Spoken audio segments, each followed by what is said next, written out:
सुंदर महिला की कहानी। गांव सतरंगीपुर अपनी हरियाली, शांत वातावरण और सुंदर परंपराओं के लिए प्रसिद्ध था। इसी गांव में राधा नाम की एक सुंदर, समझदार और दयालु युवती रहती थी। उसकी सुंदरता केवल बाहरी नहीं थी, बल्कि उसके मन की कोमलता, बुद्धिमत्ता और दूसरों के प्रति प्रेम भी उसे खास बनाता था। राधा का परिवार साधारण था।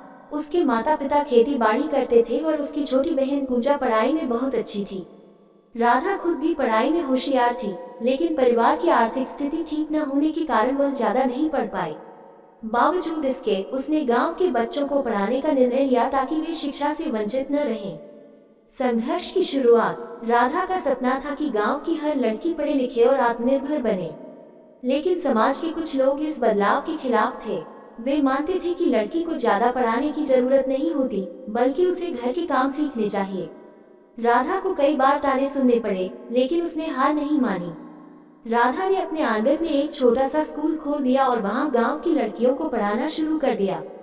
उसकी यह पहल धीरे धीरे रंग लाने लगी। पहले तो कुछ ही लड़कियां आईं, लेकिन धीरे धीरे उनकी संख्या बढ़ने लगी। साहस और बदलाव। एक दिन गांव के मुखिया के बेटे रवि ने राधा का अपमान करने की कोशिश की। उसने कहा, तुम बेवजह पढ़ाई लिखाई में अपना समय बर्बाद कर रही हो। लड़कियों को घर संभालना चाहिए, न कि किताबों में सिर खपाना। राधा ने शांत स्वर में जवाब दिया, अगर शिक्षा बेवजह होती तो तुम्हारे पिता तुम्हें पढ़ाने के लिए शहर नहीं भेजते। क्या सिर्फ लड़कों को ही पढ़ने का अधिकार है? अगर लड़कियां पढ़ेंगी तो वे भी आत्मनिर्भर बनेंगी और समाज को आगे बढ़ाने में योगदान देंगी। राधा की बातों का असर हुआ। धीरे धीरे गांव के लोग समझने लगे कि शिक्षा लड़कियों के लिए भी उतनी ही जरूरी है जितनी लड़कों के लिए। सफलता की राह। राधा की मेहनत रंग लाई। उसकी पढ़ाई से प्रेरित होकर कई लड़कियां आगे बढ़ने लगी। गांव में बदलाव आने लगा।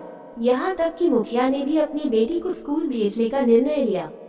कुछ सालों बाद राधा की लगन और मेहनत से गांव की कई लड़कियां सरकारी नौकरियों में आ गईं।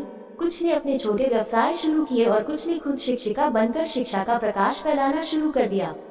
प्रेरणा की मिसाल। राधा केवल सुंदरता की मिसाल नहीं थी, बल्कि साहस, संघर्ष और आत्मनिर्भरता का प्रतीक भी थी। उसने सिद्ध कर दिया कि एक महिला केवल अपने चेहरे से सुंदर नहीं होती, बल्कि उसकी सोच, उसके कार्य और उसका समर्पण ही उसे सच्चा सौंदर्य प्रदान करता है। आज भी सतरंगीपुर के लोग राधा को याद करते हैं और उसकी प्रेरणादायक कहानी हर लड़की को सुनाते हैं ताकि वे अपने सपनों को साकार कर सके। सौंदर्य केवल बाहरी नहीं होता, बल्कि वह आत्मविश्वास, ज्ञान और परोपकार में बसता है।